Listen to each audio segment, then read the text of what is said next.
Oh, we had to stop. We had to pause it because the intro's. I have to start with this video today. Everybody, stop the presses. Stop the presses. I had to stop everything because this is going to be our new intro for the rest of our lives. Do you want me to op the show? No, I really don't. I stopped it on purpose because this is our new intro in perpetuity. Ladies and gentlemen, Lochlin Cross talking about coming on the show today.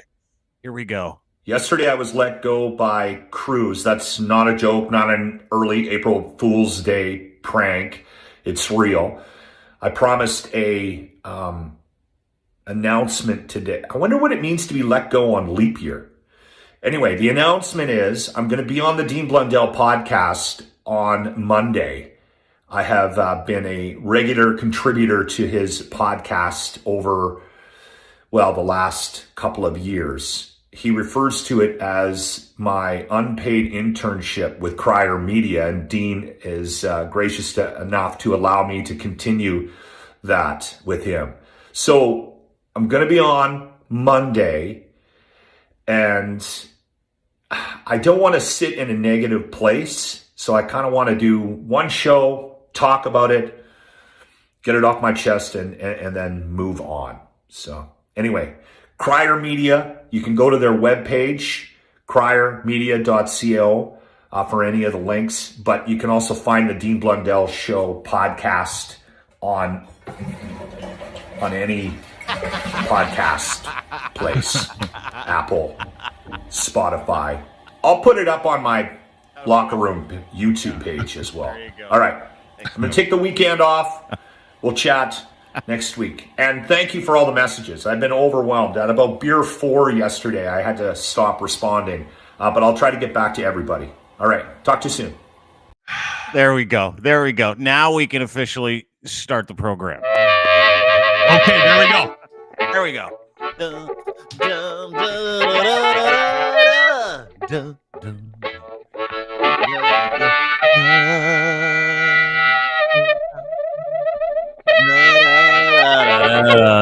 Okay, got that out of the way.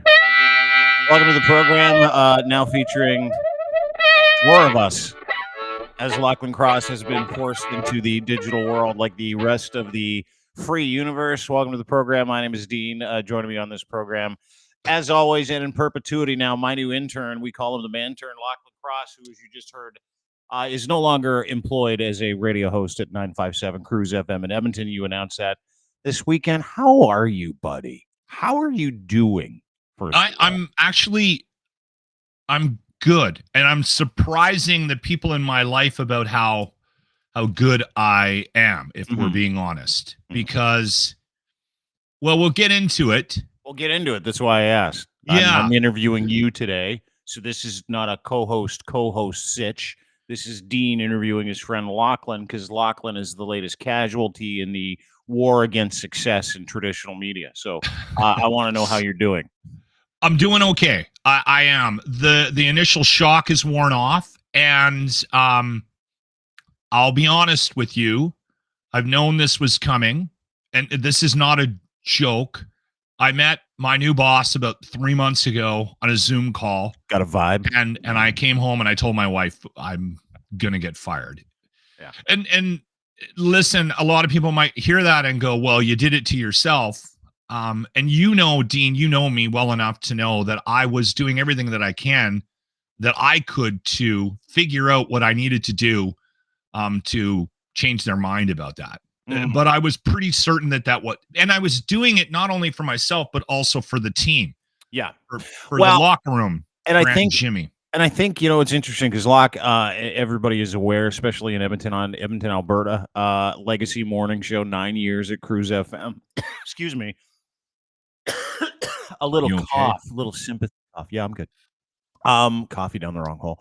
So Lochlin on Thursday calls me, and he said, and listen, this is a big deal. Like, these jobs don't come around all the time, especially in major markets like Edmonton. And so Lochlin is unceremoniously let go. You start that morning show 9 years ago. You take it from its infancy. It's a 1 share to an 8-9 share. Your top 5 men, 25-54 adults, 25-54. You did a great job, but in any situation, right? When the end is coming, because as you pointed out like for the last 3 months, anytime there's a change of guard, and it's like this for any radio station, any company, they'll want to bring in their own people. They want to impress everybody with their own panache. So you were that casualty. Let me ask you a couple questions. So you go in on Thursday, you do the show. Did you have an inkling it was coming on Thursday, and what was the experience like? I don't mind it. Yeah, that there was a lot of things, and we don't need to get into the details, but there was a lot of things over the last couple of months that gave me an indication that my time was coming to an end, to the point where, you know what's interesting is that everybody in that situation, the one indicator, and you and I haven't talked about this, but the one indicator that something is wrong and you need to start looking for another gig or the end might be here is silence, isn't it?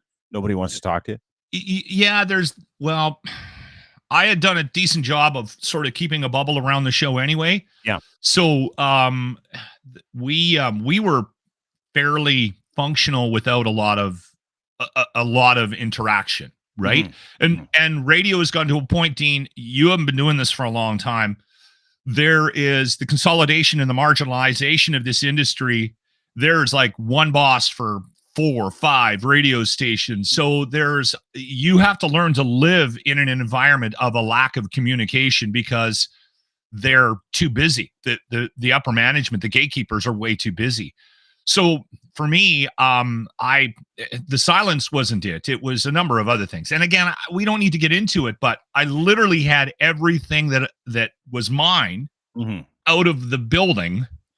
I had all my when they asked me if I needed to do anything, like to grab my personal effects, I said, no, I've got everything except a box of dildos, which we used for a bar game called Musical Dildos. I don't want to explain it, but something you won't hear at a firing at like KPMG. No, I've got everything. I just need to grab that massive box of dildos in the corner there. We got like 6 like pretty substantially sized dildos, and I had to go grab that box and walk out with that. So, because listen, I'll take you through the and let me ask you if you're. By the way, Musical Dildos is a fun game. It's a great game. I don't know if you've seen it, but hopefully we'll bring it back on this program. But what happens is when you get fired, usually, specifically in radio, they will wait until the second you get off the radio. So your show's done at 9:00. They'll walk down, meet you at the studio station. They got just stressful. I got a couple of HR people in the boardroom, and then you've got like a gopher that comes and gets you at the door, and then they walk you into a boardroom, and all of a sudden everybody's temperature is up to 12 because no one can predict what's coming next. Was it like that for you? Is that what happened? No, I knew. I knew exactly. No, but did someone come and grab you as soon as you walked out of the studio? Yeah, the guy that fired me came and grabbed me. Yeah. Did he really? Yeah. Was he nice about it? Was he good about it at least? Yeah. I mean, it's a difficult situation, right? Yeah. You know what? I want to start with a couple of positive things, right? We're going to talk about the state of the industry. So we'll get into it, but I think people that are in our shoes, before I get into the positive start that I wanted to highlight, I think the thing that people need to realize about where we sit is that the gatekeepers are just as scared about where the industry is at right now as everybody that's creating content. Like it's across the board. Sales is scared. Creative teams are scared. Like everybody involved in this industry right now is scared because of what's been going on the last 20 plus years, right? With the consolidation, with the marginalization, the voice tracks, and we're going to do more with less. And you hear all these things, and everyone is concerned. I told you this on the phone. I've heard from a number of people, surprisingly, from the company that just let me go. And half, I'm not making this up, half at some point in the back and forth said, you know what, we're just waiting for the shoe to drop, the other shoe to drop. I don't think I'm going to be here long. And that's not just my company. That's everybody in the business is dealing with that. You can hear it on the airwaves when you're listening. But what I wanted to start with was, I am unbelievably proud of what we accomplished in Edmonton with the locker room. And I could not have done it without Grant and Jimmy. Man, we were so lucky to get to do what we did for the last, we had such a good show. We had one of the best shows in the country, Dean. Mm-hmm. And we had unbelievable chemistry. And we got along. And here's the other thing. And this is something that doesn't happen a lot and is happening less and less in our industry. I got to go into work every day and do the show that I wanted to do. Do the show from my perspective. We were nothing but ourselves every day that we cracked a mic. Mm-hmm. And that's rare in this business. Mm-hmm. I got a note from a broadcaster who said, this is a really good, and he's giving me advice that I'll take on to my next job. He says to me, he goes, this is great time for you, Locke, to reinvent yourself, to make yourself more marketable for the next company that grabs you. That's how everybody in this business thinks, Dean. We've lost this ability to be ourselves in this environment, in this industry now, because everyone's scared about what that means. Mm-hmm. So we're desperately trying to find some version of ourselves that is marketable for the company. That's the wrong way to think about this. That's why we're in so much trouble. Trying to put a square peg in a round hole, to your point. Yeah. And you know what? It's funny because everybody has advice for you when you get fired, to your point. Yeah. Yeah. Where they'll tell fine. you, I don't mind that advice. I'll ignore it. A lot of it. If you've ever tried to give Lochlin advice, you know why it's funny. But it's nice that people reached out to you, right? It's nice that everybody's trying to give you advice and trying to tell you what to do. But, you're in a situation that a lot of broadcasters are in. And let's transpose this back to the industry, right? Mm-hmm. Is that you took that personally, even though you shouldn't. Everybody takes getting fired personally. You look at yourself and you go, well, listen, this is failure. It's not. It's systemic. It's a problem with the industry and the economy of radio. And I want to ask you that question. What are you, 54 now? Yeah. Right? With 31, 32 years in the industry? Yeah, I started volunteering. I did a weekend blues show at the campus radio station, C-Jive, in Vancouver at SFU on the Hill. Okay. That was the summer of 1991. 1991. So you got 33 years in this industry, right? Well, thanks for doing the math. You're welcome. I'm really good at simple math, really bad at math. That includes anything with an integer. Just letting you know, don't ask me to do integers or ratios. I'm lost. Or the value of X. I will never be able to find the value of X, C, or Y, ever. But you're 33 years in. You're 54. Do you see, because of when you can look back and you can kind of, measure the way that radio has gone, you can see the diminishing return. You can see people who are really good at your job, like you, who was very good at your job, top 5 in the market, resurrected or really put that radio station on the map over the past 9 years. Yes, we did. And I don't think it's egotistical of me to say that. You did it. We built a brand. The locker room brand is a strong brand in this market. Absolutely. But the question I have for you is, I think the question I would ask anybody, Stuntman Stu, who got let go in that Big Bell purge. I mean, you're one person. That was 4,800 people. 4,800 people, Dean. Boom. Do you have faith that you want to get back into the industry, or are you done letting other people decide your fate? Because that's not an industry that, as we're talking about, you can have a lot of confidence in, that you're going to have a long career if you're going to go and work for any of these broadcasters. And listen, these broadcasters, Harvard, Bell, Rogers, Stingray, all of them are doing the same thing. They're trying to find a template where they can remain somewhat revenue positive, right? So this isn't a personal thing. You can't take this personally. This is what I'm saying. But do you have any faith that there's room for you in that industry anymore? Well, first off, the first thing I think I'd like to say is, I mean, and you always throw the stoic shit at me, which is fine. God love you. But I think if you get fired and you don't take it personally, you might be a lunatic. You might have like a sociopathic disorder. Yes. You should take it personally. Absolutely. Well, and here's the thing, and the reason why radio people I was take upset fired personally. Well, I'll tell you something. It's because you put the best of yourself into your personality. I into bleed that job. for these. I bleed for these Absolutely. companies, man. When you're an accountant and you're trying to like balance a ledger for KPMG or MNP, or if you're some kind of researcher for Deloitte, you don't take that personally. You're just putting numbers on a sheet of paper. When you're doing radio, television, when you get print, you're putting your passion, yourself, Yes. your best version of yourself into what you're doing. So of course you're going to take it personally in this industry. But Okay, now do you I see will, any future for yourself in this industry anymore? Well, listen, I'm either going to do something like this or I'm going to work at Denny's. There's not a lot of paths for old Locker. I haven't got a lot of skills outside of this. Not a lot of transferable skills. Can I tell everybody about myself? Like a little bit about myself? Sure, yeah. Like I'm wildly loyal. I'm an introvert. I'm way too honest. And I'm also a little too quick to judge people. So I'll put you in a box, and I've been working on that for a long, long time. And that creates a certain type of person that might not be the easiest to work with in a group setting. Okay.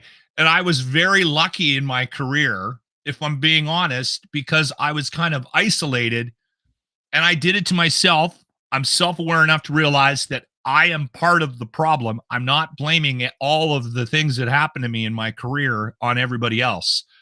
And you know that about me, Dean. I've tried to find ways to figure out what it is that I've been doing and why I'm part of the problem and not part of the solution in a lot of the things that have happened to me. And when I started in Winnipeg at Power, Winnipeg was ignored because we were a small market, comparatively speaking, to the other markets that the company I worked for was dealing with.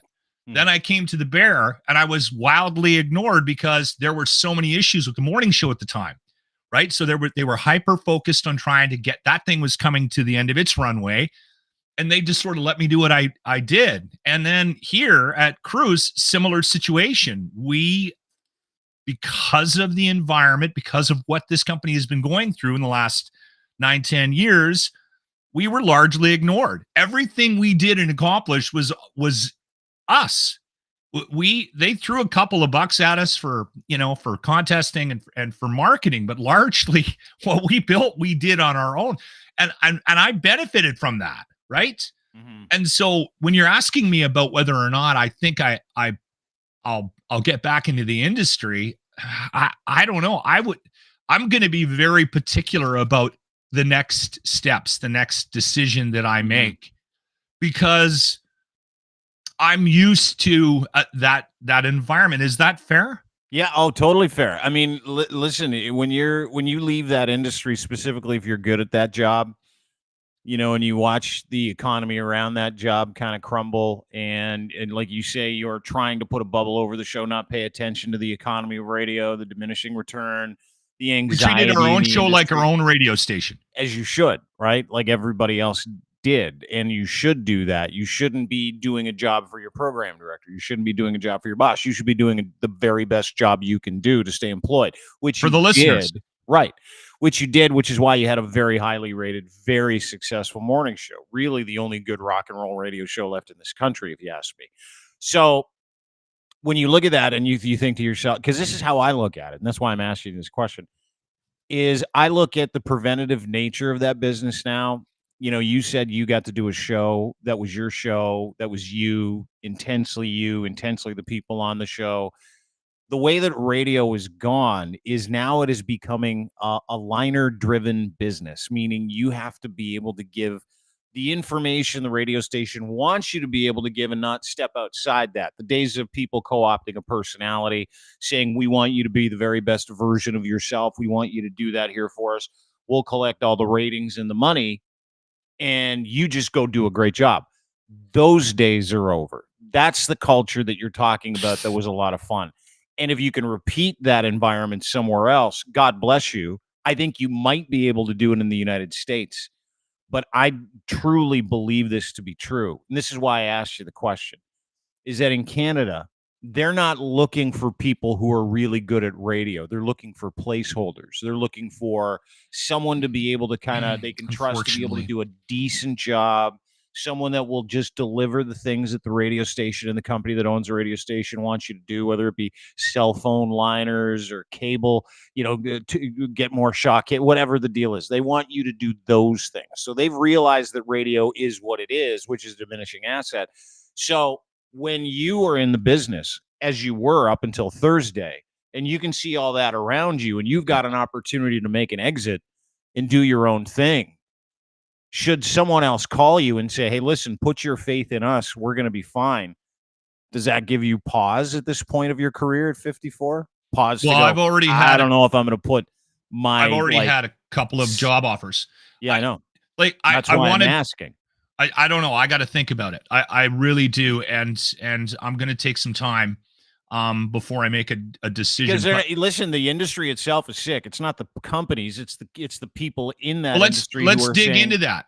Let's dig into that a little bit, because I think that's worth the conversation. And I've had lots of time over the last couple of years to actually digest that. Okay.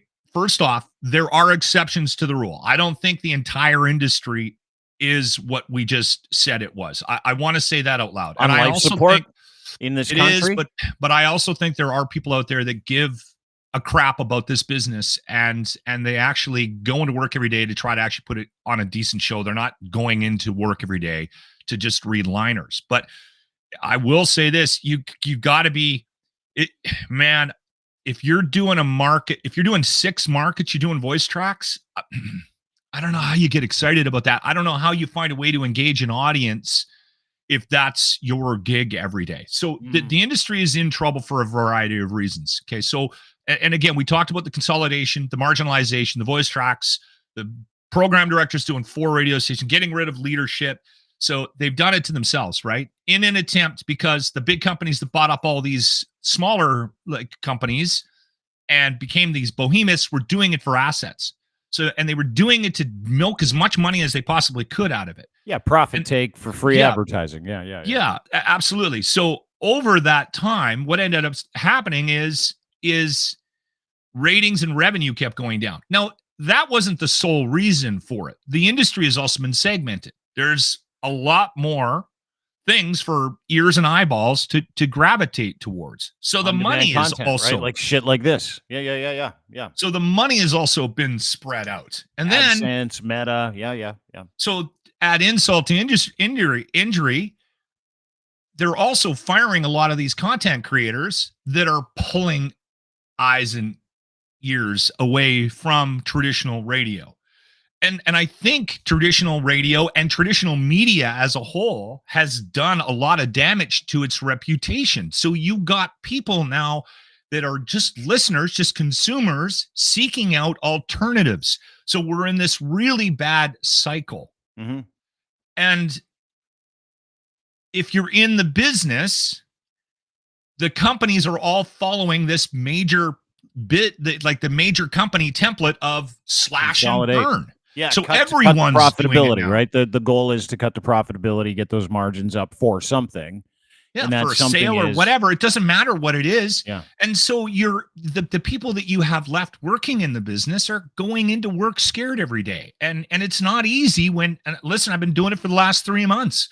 It's not easy to go into work every day and try to create content when you know that there's a chance you're going to get fired. So But the thing that drives me crazy is I think there's still a lot of people left in the business that know what they need to do to save it. And it's between the records.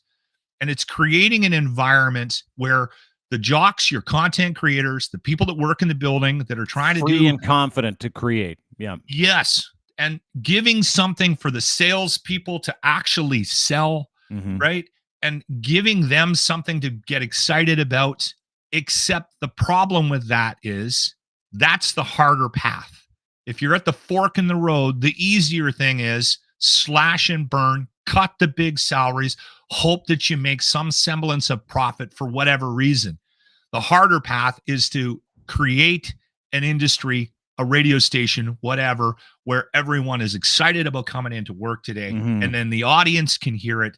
Like, here's the other thing. This is not just happening to people that talk on these things. It's happening to sales departments, right? They're slashing and so you're losing these relationships. And that's what this job, this industry is all about, relationships. And if you kill those relationships, you're going to lose those dollars, because a lot of times those dollars are tied to those damn relationships, Dean. And the people that get the ratings that hold those relationships. It's fascinating that this business doesn't consider the collateral damage of their decision making. You know what I mean? Like, it's one of those. I think they do. I just think it's the easy way out. But totally, it's like, hey, listen, are we going to do a great job of finding great talent? Are we going to do a great job of reinventing the content, selling the content? Are we going to do a great job of finding different buckets of revenue to be able to match traditional with digital? Those aren't the conversations that they have, right? In traditional media, the conversations they have are, ooh, how many people can we get rid of and use AI for? Number one. Now, number two, it's, ooh, how can we be as lean as humanly possible to get rid of these dead technology assets? That's what they're trying to do in that industry, right? And to that point is, we do work. We digitize traditional media for sale. We do programmatic direct ads. We do all the stuff that radio asks the digital world for. So we do that for people. And in these conversations I have with these people, they all have said the same thing. It's like, they are literally big radio companies in Canada right now. And I talk to guys that are facilitating these deals. They're trying to make radio stations and those media outlets as lean as humanly possible ahead of getting rid of those assets, because they've squeezed all the profit out of them and they know the technology is gone now. Like, they don't care to do that work that you point out of, wow, how can we use this? How can we give it different purpose so that we can use it as a free megaphone or funnel for business into our ecosystem? They just don't do that, to your point. Right? Well, I think the other issue too is we're dealing with a situation where these companies, you got guys that are left in them that still remember how much money they used to make. So now they're not willing to settle on the money that they're making now. It just isn't good enough. So we need to make changes to get the profits up. Okay. And so that's a problem. The other problem is, and I think you nailed it, is that a lot of these gatekeepers are having conversations amongst themselves about the longevity of radio, terrestrial radio as a whole. Yeah. They've lost faith in it. So if they've lost faith in it, are they going to do the hard work that it might take to revitalize it? And I don't think it's ever going to, I don't think it has the capacity. So if you ask me, that's where you're wrong. I could in be. my Listen, opinion. I think be. If you actually, give me one radio station and let me do what I want with it. And don't worry about profits. Just give me 3 years. Those words I can make a ton of money. Those words you just uttered will never endear you to a company to say, here's a radio station lot. Don't worry about money. That's the only thing they're worried about. That's the problem. Yeah, we worry about money, and that's what makes the world go around. Totally, dude. Like, anytime there's a season for everything. Unfortunately, God bless Marconi, season for radio's done. Season for TV's done. Season for print's done. It doesn't mean they don't have a cool, cute niche in the world of communication and entertainment. That's not what I'm saying. Yeah. But it's done, man. Like, they fired you on Thursday and you're very, very, very successful. Listen, you don't fire successful people that get you paid. You keep incentivizing them and you keep them going and you build a bubble around them so they can continue to make money for you, right? They didn't do that. But I was just one. I know. One cog in the wheel. Stuntman Stu, Ottawa, same thing. Successful, great ratings. You make too much money, and this business, we want to send a message. We're done with all the bullshit. We're done with all the, and I mean, dude, let me liken it to something else, right? Someone asked me about Crier Media. They're like, what's the workload like? I'm like, it's crazy. You know that. It's insane. You got people, you've got algorithms, you've got social media, you've got monetization, you've got content, you've got micro, you got all this, you got audio, you've got programmatic, direct, you got all these things you got to keep on. And then you got to deal with weird personalities and stuff. And then we've got a couple of other businesses on the side that require none of those things. And I'm like, where do I spend my time? Well, you spend your time on the things that are more profitable that cause you fewer headaches. Right now, radio is a massive headache for. It's a great analogy. It really is. Radio is a massive headache for anybody that owns them. Like, take And Harvard, for the example. people that are left are in charge of so much. It's overwhelming. Totally, dude. Right? Yeah. So they've taxed all these people with 40 jobs for one person because the economy of radio stinks.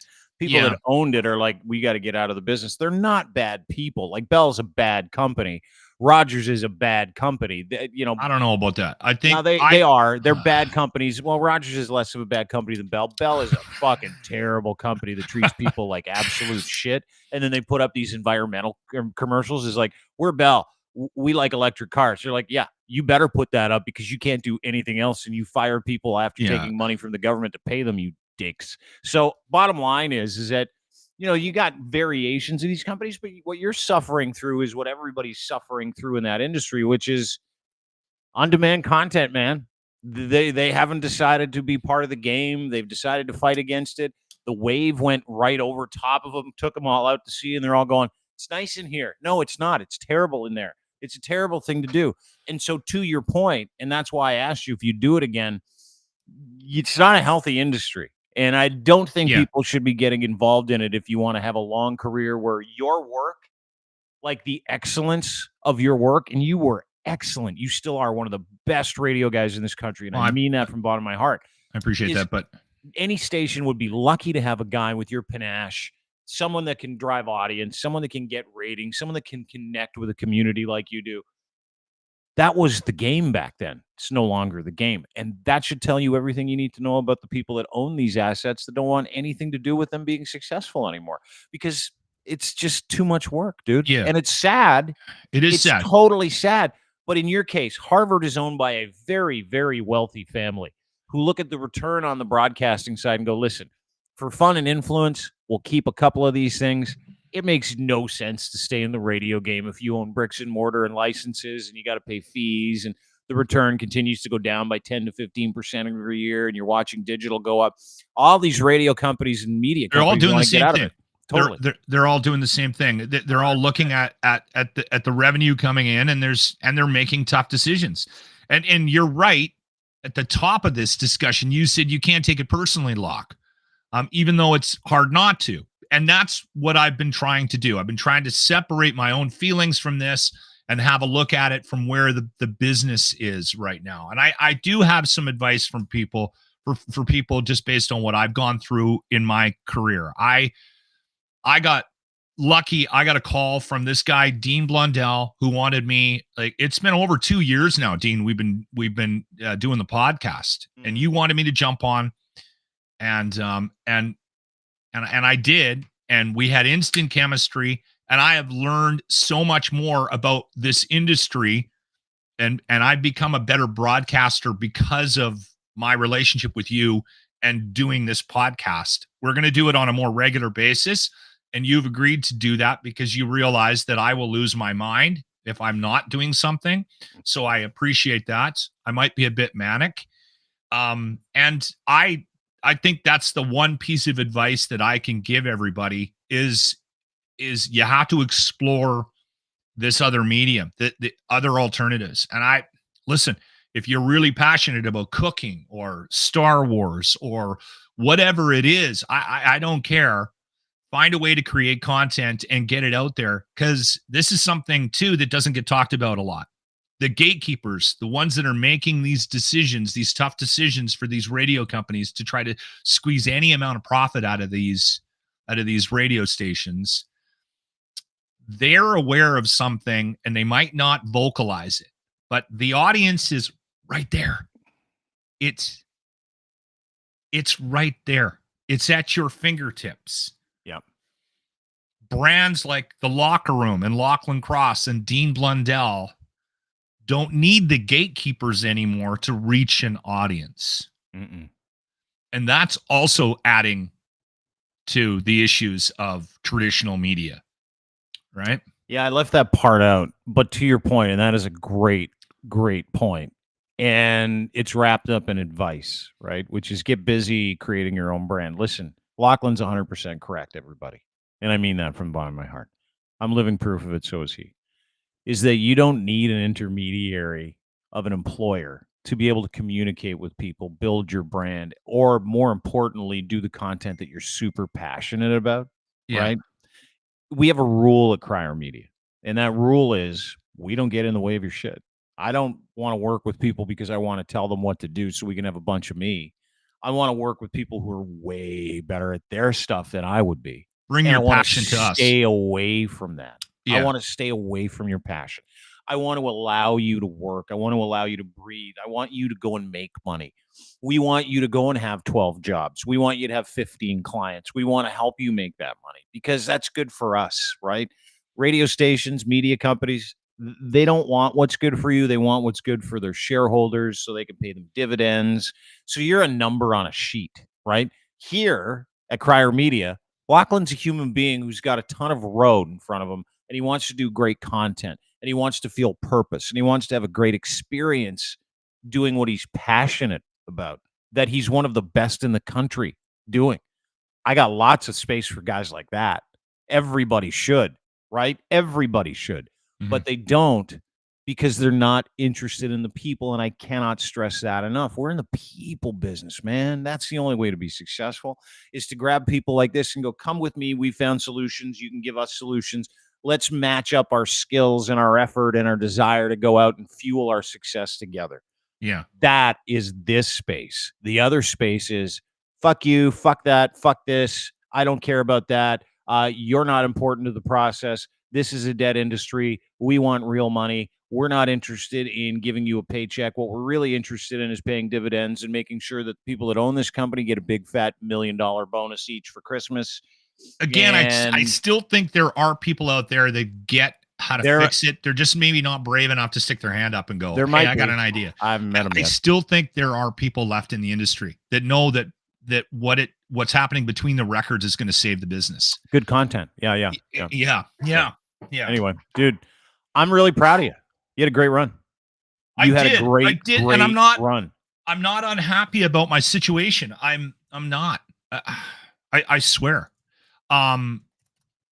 Getting fired's not easy, but dealing with what I was dealing with the last 3 months, I think you were just stressful. downsized. I was downsized, let go, shit canned. Yeah. I think shit canned actually is the best way of describing what happened to me.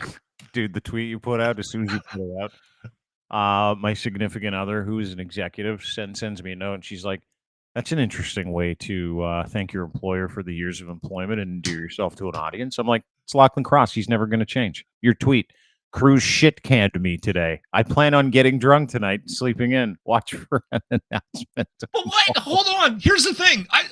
Listen, I appreciate the opportunity that I had over the last 9 years. Yeah, totally. And like you said, they paid me well. Yes. And I got a chance to build a brand. Working relationship. You offered a They service. They let me paid go. you for the service, and then they said, we don't want you doing the They service. let me anymore. go. Totally. You're not going to see me write a 7-page Facebook 44 thread tweet about how grateful I am for all the people I worked with. I'm pissed off. And you know what? It's okay to be angry. That is a natural reaction to this. They decided that they're better off without me. Right?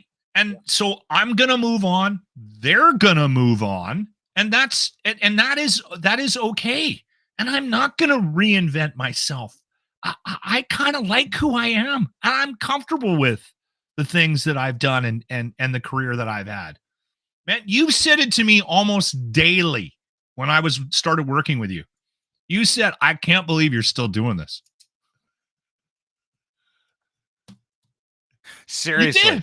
I know, but only because like 54-year-old guys don't do morning shows at the level that you did them, and you're not like, and what you're allowed to do. Like it was 2-3 years ago. I'm like, oh, there's a radio station in Edmonton that's still doing a dwarf tossing event. That's fascinating. We did never. No, we never did that. Please. You're going to get me. I don't need those letters again. Dude, it's over. All the past is owned by death. You've got nothing to answer for. I do worry about Grant and Jimmy. Those are the two people that I left behind that I'm very concerned about. And I hate to say that, but I hope they can pull it off.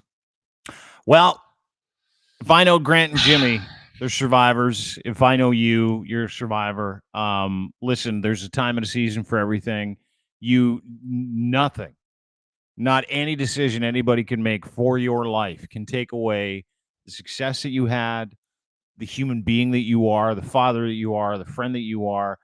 That's the important stuff. Can you throw a husband in there just for my wife's sake? Nope. Because I've met your wife. She does all the work. She's the person that holds that whole thing together, dude. Thank God for my wife right now. I know. No kidding.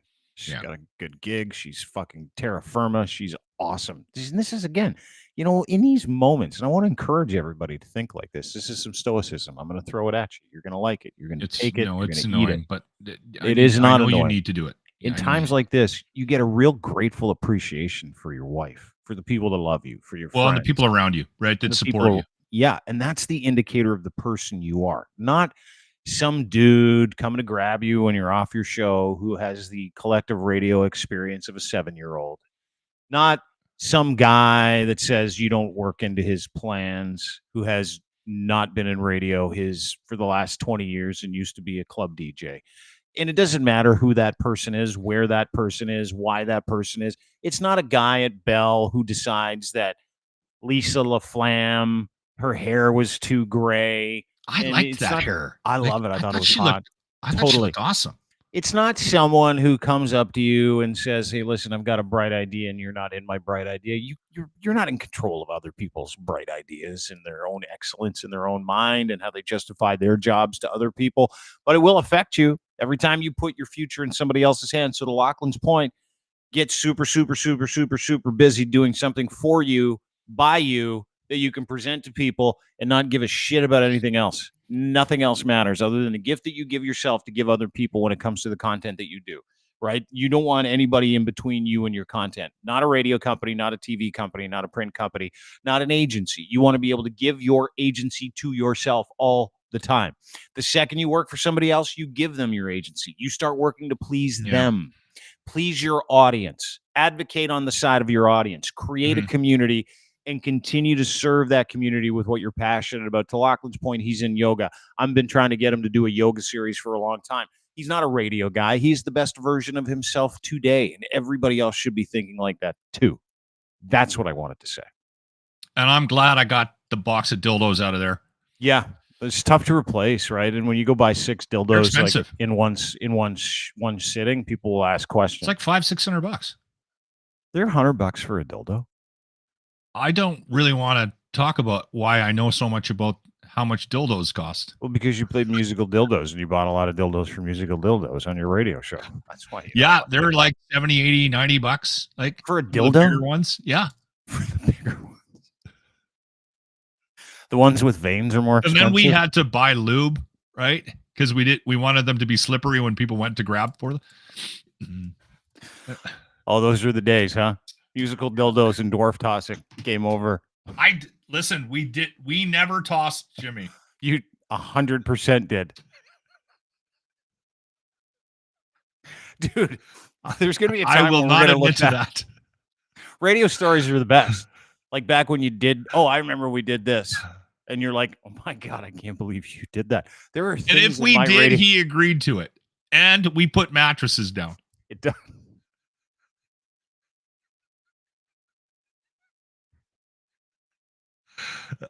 People are going to miss the locker room. I'm telling you right now. Oh, and thank you for all of the messages that we got. Like I've been bombarded with messages. So, okay. And can we do one more thing? Let's wrap up here. Please. I appreciate this. I don't think that this is something that I want to do again. Like let's move on. We're not talking about it anymore. Well, you'll bring it up that I've been fired like probably every... Just for like 3 months. It's like I've got a rule. 3 months? Let me write that down. The best way to help someone get fired, like who just got fired through the firing, is to continue to remind them that they're a free agent. They can do whatever they want, but in a way where it reminds them of getting fired. Yeah. Right? So, hey, remember when you got fired? Yeah. I do. Yeah. Yeah, you'll do that for 3 months? All right, I'll start the clock. Okay. All right, thanks for this. Yeah, I appreciate it. Always. You have a great day. By the way, I've only been fired twice, really once, because the second one was mutual. You've been fired twice. So, yeah, I've been fired once. You've been fired twice. And the first time I got fired, I hung on to it and was bitter for about a year until my wife sat me down and said, "You need to shake it off. You're doing better now. Why are you still bringing this up every Did day?" you play the Taylor Swift song? That's why. Shake it off. No. I don't. Please don't. I want to be better. You talked about the better version of myself. I am not going to do that to myself this time around, and I'm gonna do my best to move on. It's just a job. Thank you. There's millions of Is that stoicism? Yeah, basically. Oh, yeah, good. it basically changed your life and you don't even know it. Look at Lochlin, Marcus Aurelius is on your asses.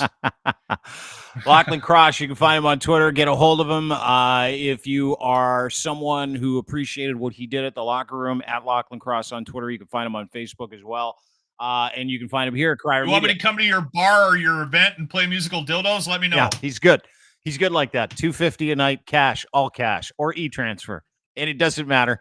Let's just help feed Lochlin and save Lochlin. By the way, ladies and gentlemen, you can also get one of these slick shirts. He put this on Twitter last night, Locker Room merch page. Idea. Yeah. We sold like 5 as soon as they went up. Here you go. Watch it. I'm like, The guy that runs my merch page thought this would be funny. It's up. It's a thing. I'll put the link below. I'm like, no one's buying that. He's like, you'll be surprised. And then he calls me and goes, "We sold 5, you idiot." I'm like, Lord. Go get your Save Lochlin Cross shirt. Give him some beer money. Support this man. Let's support each other as life continues to change, especially when life changes. It has nothing to do with you. Great job, dude. Great career. Absolute pleasure. Thank you. Really, really, really, really, really think about how proud you are of the career you've had. And then know that this I don't need to think about it. Good. I am, man. Good, I am wildly proud of it. Good. Wildly. Good. Yeah. Talk to you tomorrow. With Alex. Alex De Rebekov joins us tomorrow live from Ukraine. All right, buddy. Have a great day. Talk to you soon. Thanks, man. Lochlin Cross. There you go. There's an example of a guy who has continued to figure out life, right? No one's exempt from these things. No one's exempt from getting fired. Everybody loses a job. Sometimes you go bankrupt. Sometimes you don't. Sometimes you're wildly successful. But when someone else makes a decision that affects your life to that extent, you have to think back to when you give them agency, when you decide you want to work for somebody. And listen, everybody works for somebody. I'm not saying it's a bad thing. I'm really not. But we live in a time where people can do their own thing for themselves. And we live at a time when people tell you that, you grow up, you work for somebody else. Hopefully you get a good pension. Hopefully you make it to 65. Life is so short. I'm 51. I turned 51 this year. 51. 20s, you think you're going to live forever. 30s, you're like, everything that happened to me when I was 0 to 18 is catching up with me. 40s, you're like a collection of your 20s and 30s and super confused. 50s is where you calm down. It is. And that's where all the things that you've done in your life bring you to this perspective of what you can control and what you can't. And if you give your life, your agency to somebody else that can control you, you shouldn't be surprised when they do. You shouldn't. And I get it. It's easy for me to say that. But there were 7 years there that I battled to not have to do that with other people. I'm only in this position because I bet on myself, and I would encourage everybody to do that. Everybody. You see people that are successful. You see people that do these things that you're like, why are they so successful? I don't understand it. It's because they did the work. No one's exempt from doing the work. Nobody, not you, not me, not anybody. It doesn't matter. 33 years in radio like Lochlin, 15 for me. You can be as incredibly successful as you want. You're not exempt from doing the work of getting into a new career or doing something else. So don't take your ego with you. Bet on you. Have a great day, everybody. Appreciate you being part of the show. Don't forget, everything we do is at Crier Media. Go to crier.co for more details. You can get us at YouTube as well, Crier Media on YouTube, or Dean Blundell Show on YouTube. As always, brought to you by our friends and yours at factcheck.io, FAKTCHEK.io. This is fact-checking software, disinformation killers. You've got scientists, journalists, all kinds of people that have come together to say, all right, if they can sew a face that belongs to someone else onto someone else's head, you can probably figure out a way to track this information. And they've done it socially. They've done it, when it comes to the World Wide Web. They have figured out how to operate in that world of sentiment and intention. Not only do you get to figure out whether or not the sources that you're reading are real, they will also tell you where they came from, who wrote them, and how much money was spent on them. They'll tell you whether or not they were bots and trolls that gave it gas.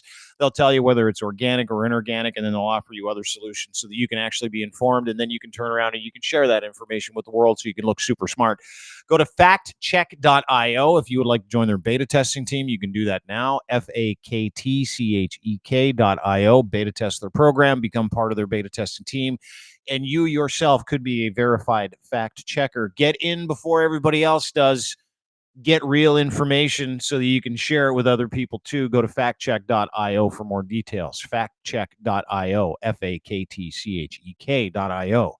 Do you believe? Also brought to you by Cantork, makers of rugged, hardworking torque wrenches, the best in the business. Cantork is every solution under one roof. You want to be a distributor of their world-changing products, you can do it. What is Cantork? They make torque wrenches, bolting solutions for people that can't find them, heavy machinery, nuclear, railroad, forestry. Doesn't matter what they do. They have unparalleled expertise, and they're a one-stop shop, 20 years of experience for any bolting solution. Cantork's top-of-the-line torque and tension tools, flange maintenance systems, impact sockets. You can rely on the highest quality products. They are brought in for heavy industry around the world. Dubai, UAE, the United States, Canada. Dude's in Australia. He builds torque wrenches for tunnel boring machines that nobody else can make. He's the best in the world and the best in the business. Go to Colin at cantork.com. Check out his new website, services, and products on his brand new website today. Again, cantork.com. Also brought to you by Muse on the Mic, the podcast. The Patreon version is greasy. You'll love it. Emily and Riley are the two hosts and owners of Muse Massage Spa. Go to musemassagespa.com for more details. 1290 Finch Avenue West, Unit 13. Toronto men, Toronto women. If you're looking to play and you're looking for a safe experience, and if you're looking to go and have a lovely evening, this is the best body rub parlor on the planet. 1290 Finch Avenue West, $20 off, 45 sessions. Now, here's the catch. They've also got a podcast because they like to entertain and educate their sexologists and advocates. Muse on the Mic. Go and download it. Subscribe on YouTube. Subscribe on Patreon. And learn a thing or two about relationships, about playing, about sexual activity in a safe environment, about how to explore fantasies and kink and how to do it in a safe environment. They're advocates and they're yours. Go and download their podcast today. Muse on the Mic, anywhere you get your fine podcasts, including YouTube, Crier Media, and of course, Patreon.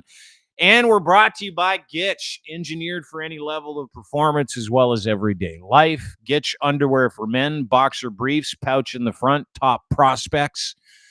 They come in blue, they come in purple, they come in red, they come in orange, and of course, camo black. I like to call black underwear camo, just in case. Anyway, Gitch3 is your promo code. Buy 3, get 1 free. Again, Gitch3 at checkout. edsfineimports.com. Underwear made for any level of performance in everyday life. You can walk, run, or sprint through your day. Very soft, super soft, barely there fabric, moisture wicking. Premium underwear designed with your movement in mind. And, of course, that pouch in the front made for Canadians by Canadians. So the pouch is a little bigger. Fellas, you're welcome. It's like a push-up bra for your things. Go to Ed's Fine Imports today. Gitch3 is your promo code. He's got 4-packs and singles. When you order 3 or more, you'll get the 4th for free and 15% off. When you give him your email address, 15% off your entire purchase. Receive exclusive access to arrivals, promotions, contest invites, and more. Again, Ed's Fine Imports. Gitch3 is your promo code. Get some underwear. Have a great day, everybody. Appreciate you being here. See you tomorrow with Alex from Ukraine. Bye-bye.